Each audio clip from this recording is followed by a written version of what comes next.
Visual opens on a montage of hyper-connected life, people staring at glowing screens, endless scrolling, notifications flashing, all set to a subtly unsettling, rhythmic sound design.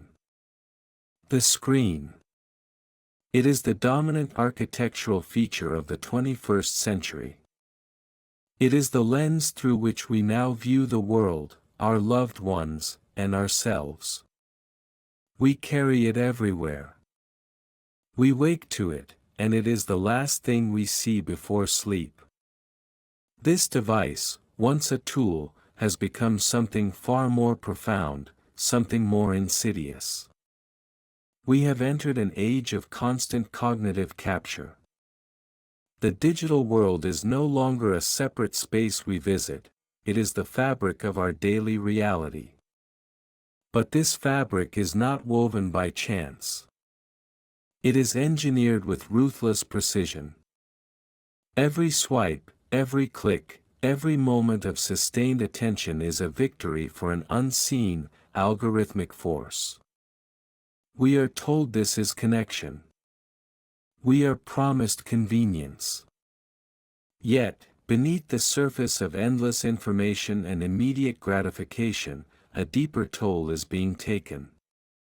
It is a toll on our focus, on our mental health, and perhaps most critically, on our very capacity for boredom and deep thought. This film, this investigation, is about the great surrender. The moment humanity willingly handed over its attention span, its most precious resource, to the machine. We will explore the laboratories of behavioral science where the principles of addiction were weaponized. We will unmask the engineers and designers who built the endless scroll and the bottomless feed, knowing full well the psychological levers they were pulling. The promise of the digital world was freedom. The reality, for many, is a subtle, pervasive form of control. This is the story of the algorithm that knows us better than we know ourselves. It is a journey into the quiet crisis of modern life and the radical necessity of the digital detox. It is time to reclaim the one thing we've been slowly ceding, our own minds. The first step to breaking free is simply to look up. Visual cuts to a stark, quiet shot of an empty room, a single smartphone lying face down on a table. The rhythmic sound design stops abruptly. The detox is not a trend. It is a survival mechanism. It is the fight for deep engagement in a world engineered for perpetual distraction. Visual interviews begin, featuring former tech insiders, neuroscientists, and individuals struggling with digital overload. To understand the detox, we must first understand the system it is fighting. The foundation of the modern internet, the attention economy, was built on a single, monetizable commodity: your time. This was a deliberate shift from a subscription-based model to an advertising-based one, making continuous engagement the central goal. Our key subjects are drawn from three distinct worlds. First, the architects, former Silicon Valley employees who now speak with a mixture of regret and clarity about the systems they helped build. They are the witnesses to the creation of the attention-sapping machine. They can explain the metrics of time well spent, and how they were inevitably corrupted into metrics of time spent, period. Second, the scientists, neurobiologists and cognitive psychologists who are mapping the physical changes the constant stimulation is having on the human brain. They discuss the dopamine loops, the diminished prefrontal cortex activity, and the rise of pseudo-attention. They can articulate the clinical definition of digital fatigue. Third, the detoxers, ordinary individuals who reached a breaking point. They describe the anxiety of being constantly available, the hollowness of constant connectivity, and the slow erosion of their offline relationships. Their stories are the emotional core, illustrating the real-world cost of a life lived primarily online. We will set the geographical stage in the heart of innovation, the Bay Area, where the tools of distraction were conceived, and then pivot to the global, universal impact. From bustling urban centers to quiet, suburban homes, the struggle is the same. It is a struggle for internal silence. The stage is set by contrast, the blindingly fast pace of algorithmic development versus the painfully slow pace of human adaptation. Our brains evolved over millennia, the attention economy emerged in less than 2 decades. This mismatch is the source of the crisis. We are operating with analog minds in a hyperdigital world, and the result is systemic overload. The detox is simply the attempt to close that evolutionary gap, to manually force a reset on an operating system that is currently running on empty. Visual, a graphic representation of an algorithm's feedback loop, showing user input leading to content selection leading to further user input. The core mystery is not how the platforms capture our attention, but why we let them. The problem is rooted in our evolutionary wiring. The digital world exploits the brain's fundamental preference for novelty, reward, and social connection. The algorithm is not a neutral sorting mechanism, it is a personalized prediction engine designed to maximize the time spent on the platform. The initial problem manifests as a feeling of profound busyness without fulfillment. People report reading more headlines but fewer books.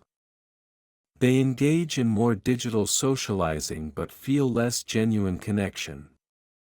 The quantity of information has increased, but the quality of internal reflection has plummeted. This discrepancy is the mystery we must solve. Why does something that feels so productive leave us feeling so drained?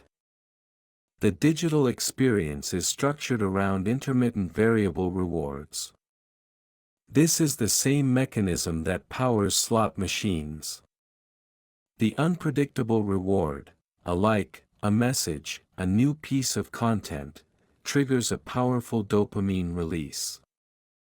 We keep pulling the lever, or refreshing the feed, not because we expect a guaranteed reward, but because the possibility of a reward is intoxicating. We are investigating the mystery of lost agency. The moment a user logs on, they are entering a choice architecture designed by someone else. The next video is not random. The recommended friend is not arbitrary.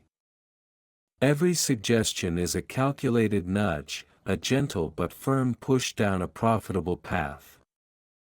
The initial problem is the fractured mind. Our attention is constantly fragmented, pulled in 100 different directions by the subtle vibrations and glowing icons. This constant state of vigilance, this readiness to pivot attention, depletes our cognitive resources. The mystery is how to mend this fracture. How to transition from a state of reaction to a state of intentionality. The investigation begins with the subtle signs of cognitive erosion, the inability to sit quietly, the creeping sense of panic when the phone battery dies, the forgotten joy of simply staring out a window. Visual, archival footage of early social media design discussions, contrasting with modern-day statistics on average daily screen time. The first major clue lies in the metrics of success.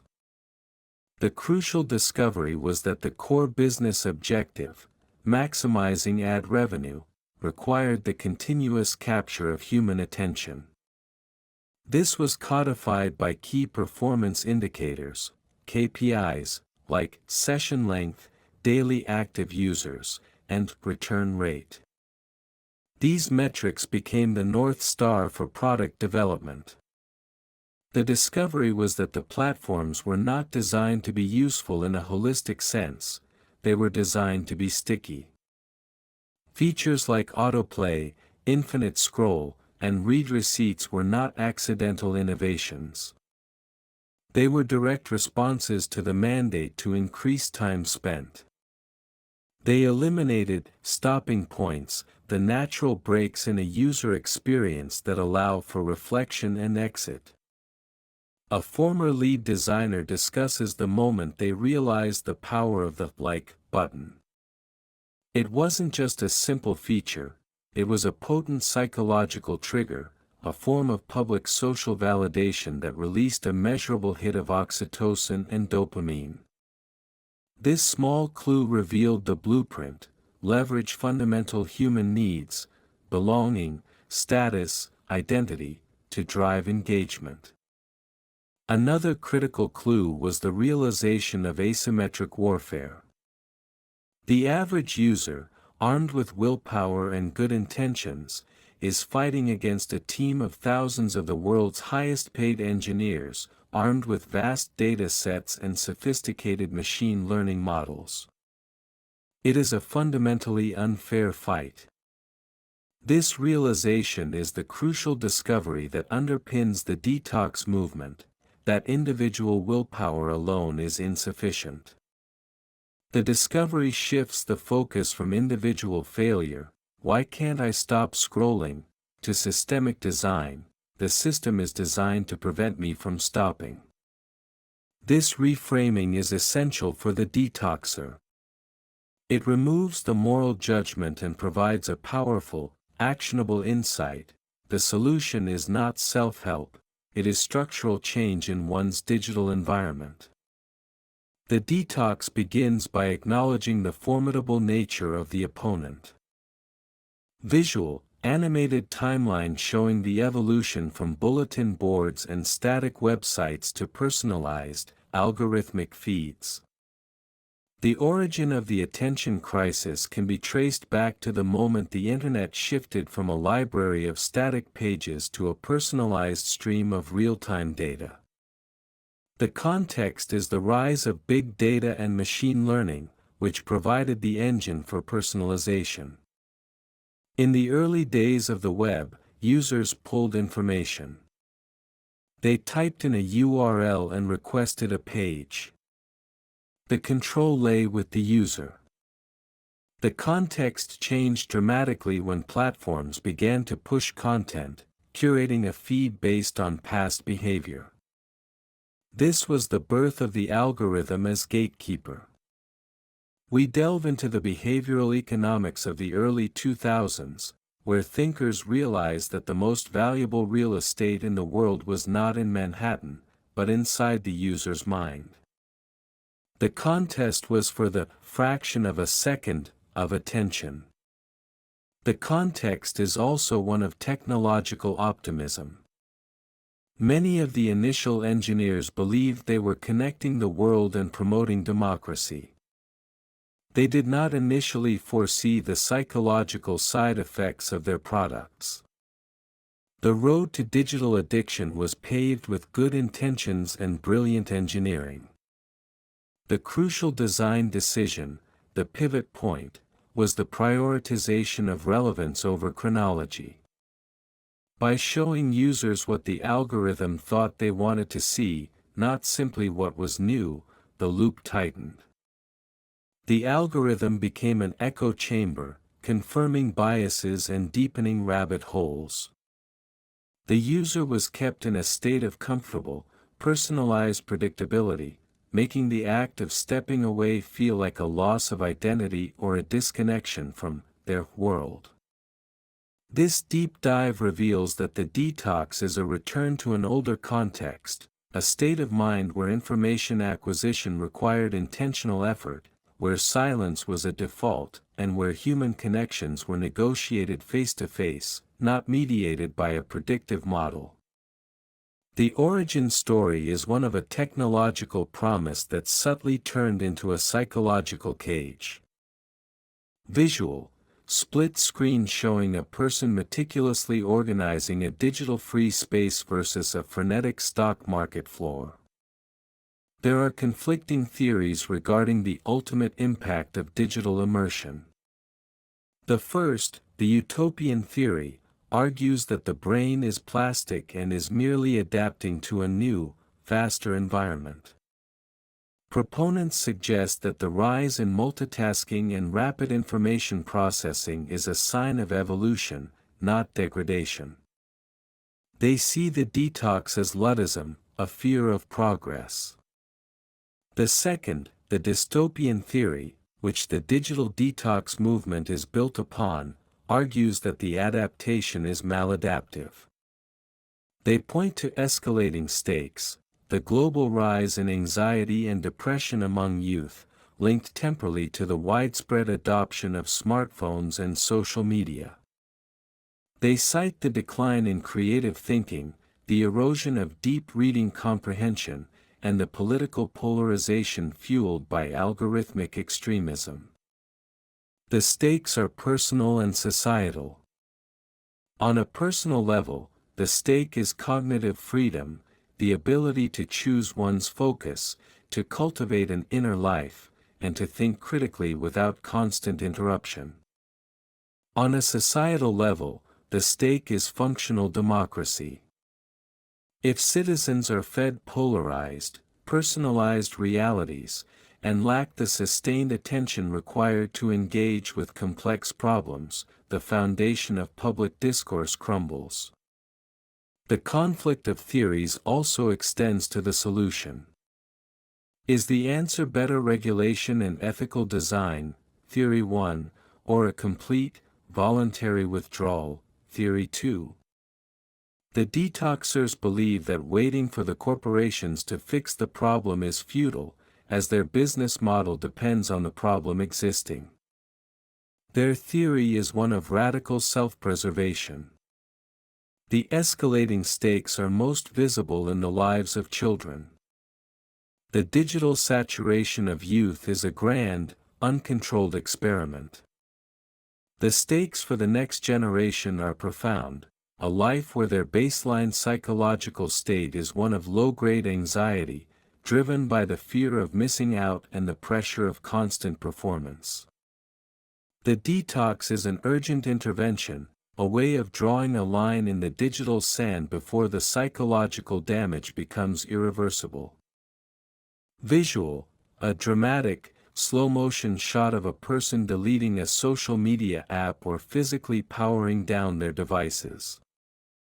The point of no return is the moment of personal crisis, the flashpoint where the individual realizes the digital control has become too great.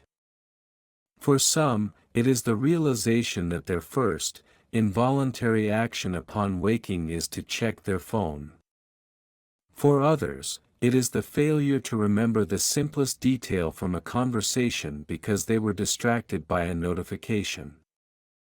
This section explores these critical junctures. The point of no return is not a technical failure, it is an existential one. It's the realization that one's subjective experience of life is being filtered, mediated, and diluted by the screen. The constant stream prevents the brain from entering the default mode network, the state of mind associated with introspection, memory consolidation, and creative problem solving. This moment often involves a traumatic event, a missed deadline, a serious argument with a partner over phone use, or a quiet moment of self-reflection that is instantly interrupted by the device. It is the awareness that the self is no longer piloting the self, the algorithm is. The act of starting a digital detox, the formal commitment to a withdrawal, is the point of no return for the narrative. It is a declaration of war against the attention economy. It is a decision that fundamentally changes one's relationship with technology, moving from a passive consumer to an active curator of one's consciousness. The fear at this point is intense. People describe the anxiety of silence, the terror of boredom, and the acute social pressure of being unresponsive. This fear of missing out, FOMO, is replaced by the far more terrifying fear of missing out on yourself, FOMO. The point of no return is crossing the threshold from the comfort of distraction into the challenge of self-confrontation. This requires bravery, as the silence of the detox reveals the parts of the self that the digital noise had been successfully suppressing. Visual, side-by-side comparison, a detoxer's face on day 1, tense, restless, versus day 7, calm, focused. The halfway point of the detox brings the main revelation: the withdrawal symptoms are real, and they are physical. The initial belief is that the addiction is merely a bad habit. The midpoint twist is the realization that it is a neurological and hormonal dependency. Detoxers report legitimate signs of withdrawal, irritability, anxiety, restless sleep, even phantom vibrations, the feeling that their phone is buzzing when it is not. This physical reaction is the revelation that the brain chemistry has been altered by the constant stimulation. The dopamine receptor density has been conditioned to expect instant, powerful hits of novelty, making the mundane, analog world feel dull and inadequate. The twist is a re-evaluation of boredom. Initially perceived as a terrible void, the detoxer discovers that boredom is, in fact, the fertile ground for creativity and deep thought. It is the mind's waiting room, the space where fragmented thoughts consolidate and novel ideas emerge. The algorithm's greatest theft was not time, but this crucial, regenerative space. A neuroscientist explains the physiological change: as the brain is starved of the easy hits of dopamine, it begins to re-regulate. The baseline pleasure of simple activities, walking, talking, eating a meal, begins to rise. The midpoint twist is that the real world, which had become pale and uninteresting by comparison to the digital stream, slowly starts to regain its color and texture. The detoxer realizes the algorithm's power was not in the content itself, but in the prevention of silence. The twist is the discovery of an inner world that had been muted for years. They begin to recall forgotten hobbies, write long-form letters, and engage in conversations that last more than 2 minutes. The digital detox stops being about deprivation and starts being about restoration. The narrative pivots from struggle to discovery. Visual, scientific scans showing brain activity during focused attention versus fragmented attention. New evidence emerges from longitudinal studies confirming the profound psychological impact of hyperconnectivity. Research demonstrates a tangible decline in sustained attention capacity across the population, which correlates strongly with high social media usage. This is not simply a feeling of distraction, it is a measured reduction in the brain's ability to allocate and maintain focus on a single, non-novel task. The evidence points to the loss of context-switching efficiency. The constant practice of task switching, jumping between email, chat, and document, results in attention residue. The brain never fully leaves the previous task, reducing performance on the current one. The psychological impact is chronic low-grade stress and a pervasive sense of inadequacy, as work is always started but rarely completed with quality. Further evidence is found in the analysis of social comparison. The platforms, by presenting highly curated, idealized versions of other people's lives, trigger what psychologists call malignant envy. This is not the motivation to improve, but the feeling of self-reproach and inadequacy.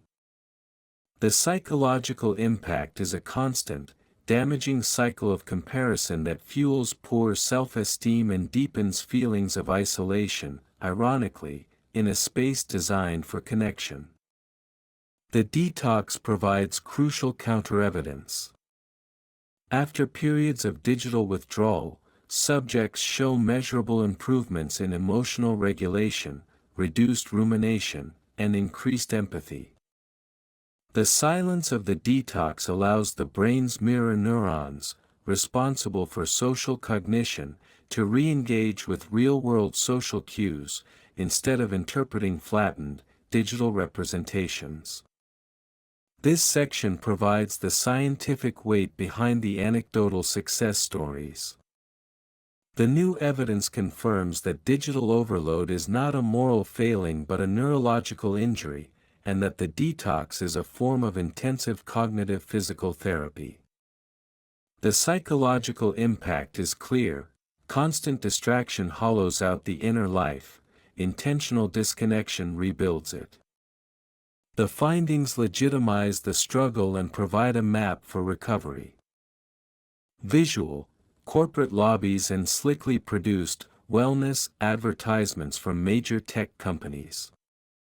As the negative psychological evidence mounted, the tech industry mounted a counteroffensive to suppress the truth. This was not a direct denial, but a sophisticated effort to co-opt the narrative of digital wellness. The attempts to suppress the truth took several forms. First, the moral licensing defense. Tech leaders began speaking publicly about the importance of time well spent, and introducing features like screen time trackers. However, these features were often designed to fail, offering token gestures that did little to alter the core, attention-maximizing design of the feed itself. The truth being suppressed was that their business model depended on the user spending too much time. Second, the shifting the blame strategy. The narrative was consistently pushed back onto the user: it's a matter of personal responsibility and better self-control. This suppressed the truth that the architecture of the product was the primary driver of the behavior. By focusing on the user's lack of willpower, the industry diverted scrutiny from its own addictive design. Third, the data suppression. Whistleblowers describe internal data, metrics showing spikes in mental distress linked to specific product features, that were minimized, dismissed, or actively hidden from public view and regulators. The truth being suppressed was the clear causal link between certain algorithmic choices and negative health outcomes. This suppression created a difficult environment for the detoxers. They were often met with skepticism, framed as being dramatically oversensitive or unable to keep up with the modern world. The industry attempted to marginalize the detox movement as an eccentric fringe trend, rather than a necessary response to a systemic crisis. The attempts to suppress the truth inadvertently strengthened the resolve of the detox movement. They understood that the fight was not just against a product, but against a powerful corporate apparatus dedicated to monetizing their attention. The detox became a conscious act of media literacy, the ability to look past the surface-level rhetoric and recognize the core, attention-grabbing incentive at work. Visual, detoxers engaging in deep, analog activities, reading a physical book, painting, having an uninterrupted meal with family. The pursuit in this section is not for a villain, but for intentionality. The confrontation is with the ingrained habits of a hyper-connected life. This phase of the detox involves actively restructuring one's daily environment to favor deep engagement over easy distraction. The first confrontation is the physical reorganization. The phone is exiled from the bedroom. Notifications are radically curtailed or turned off entirely.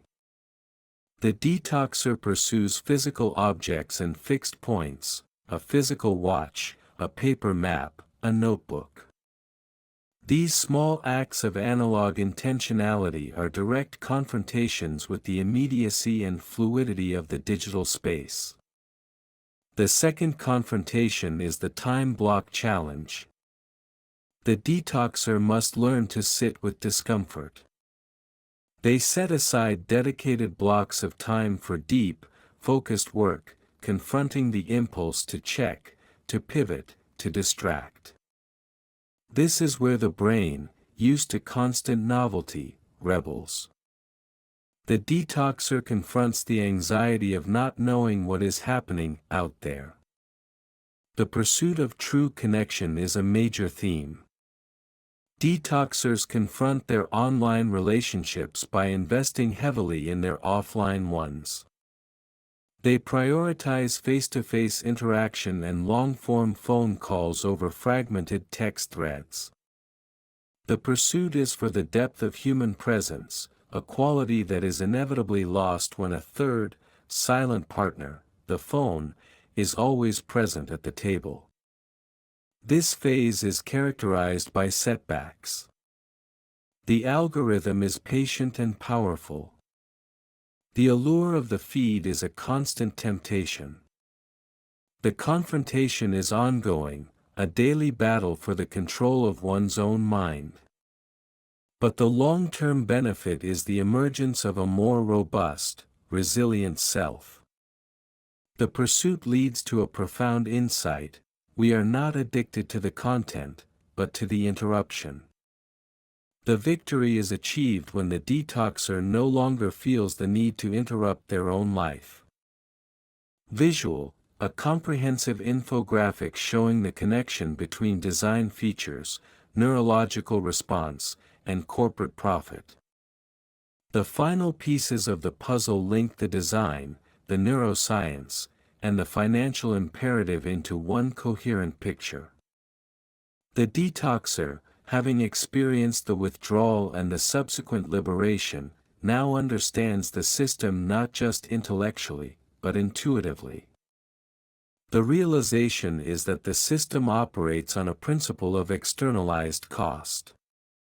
The platforms reap the financial benefits of captured attention, while the user bears the cost in terms of fragmented focus, reduced sleep quality, and chronic anxiety.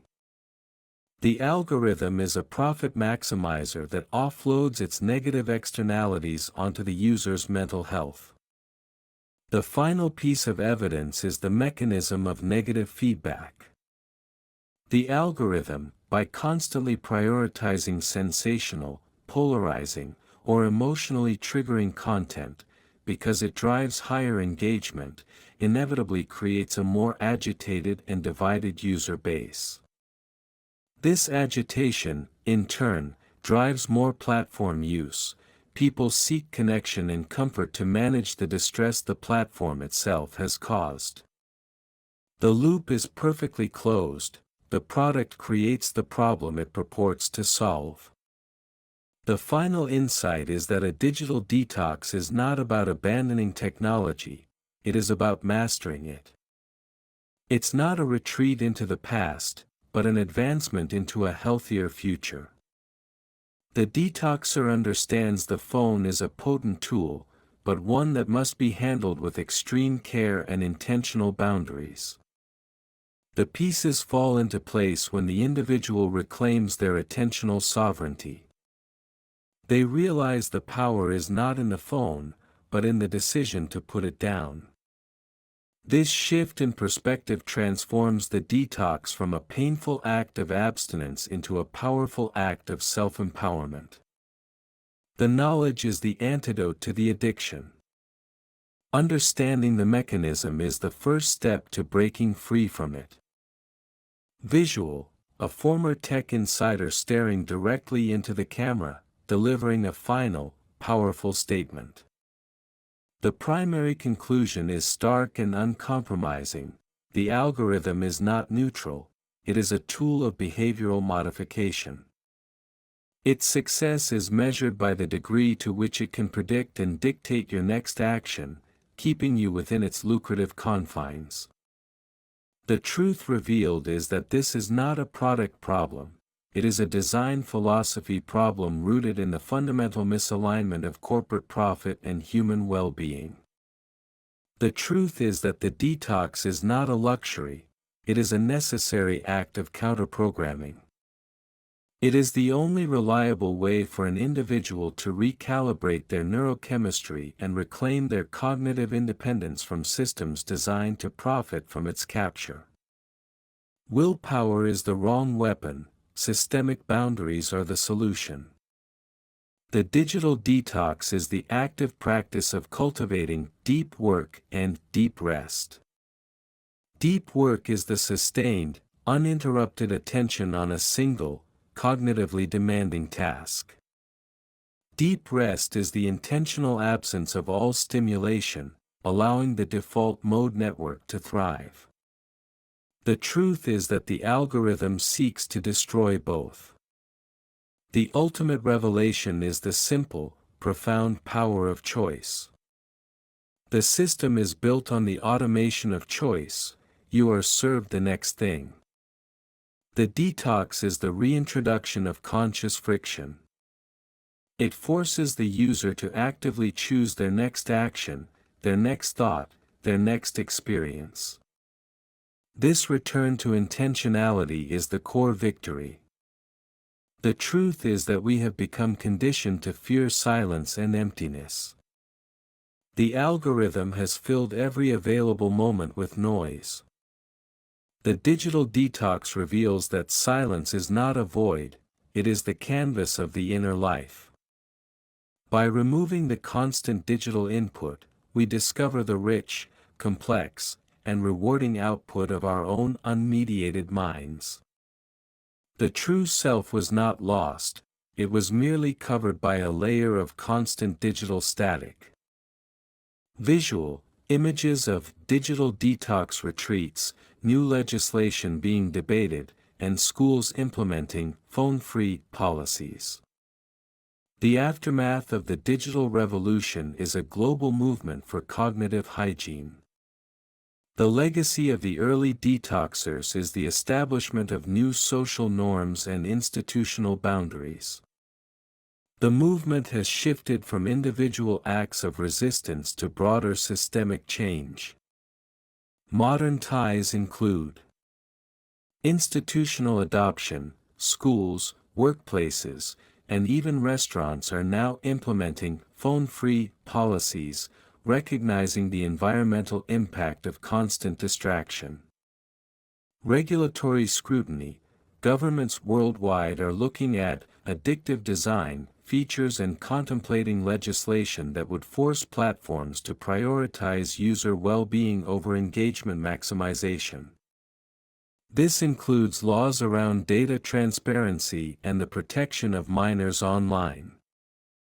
The rise of dumb tech, a counter-movement towards simplified, less connected devices, e.g., dumb phones or screen time limiting apps, is growing, offering a compromise between complete withdrawal and total immersion. The legacy of the digital detox is the creation of a new digital ethic. It is the principle that technology should serve human goals, not the other way around. It is the understanding that time and attention are finite, precious resources that must be guarded fiercely. The detox is a call for a fundamental reset of the social contract with our devices. The modern tie is the recognition that the digital detox is not a one-time event, but a lifelong practice. In a world where the algorithms are constantly evolving, the user must also constantly adapt and re-establish boundaries. It is a commitment to a life of continuous self-curation. The aftermath is a more mindful, intentional society that uses technology as a tool for creation and connection, not as a master of distraction. The goal is no longer to survive the algorithm, but to render it irrelevant to one's core well-being. Visual, a slow, meditative pan across nature, a forest, a quiet ocean, intercut with a person deep in thought, holding a pen and notebook. The journey has taken us from the engineered allure of the endless feed to the quiet, powerful restoration of a focused mind. The digital detox, at its heart, is a rebellion against the architecture of distraction. It is the conscious decision to choose depth over breadth, presence over performance, and self-possession over algorithmic puppetry. We have summarized the core conflict: human attention versus corporate profit. We have detailed the neurological evidence, the dependency on intermittent variable rewards and the recovery through intentional silence. And we have affirmed the primary conclusion: true agency requires a deliberate, structural break from the design philosophy of the attention economy. The practice is simple but profound: setting boundaries, exiling the device from sacred spaces, and actively cultivating the regenerative power of boredom and stillness. The detox is the ultimate hack for reclaiming the most advanced technology on Earth, the human brain. But a lingering mystery remains.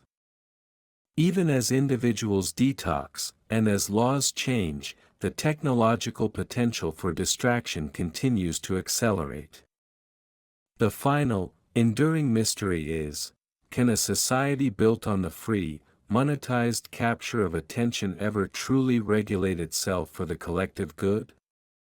Or will the fight for attentional sovereignty always remain a fiercely personal, continuous battle?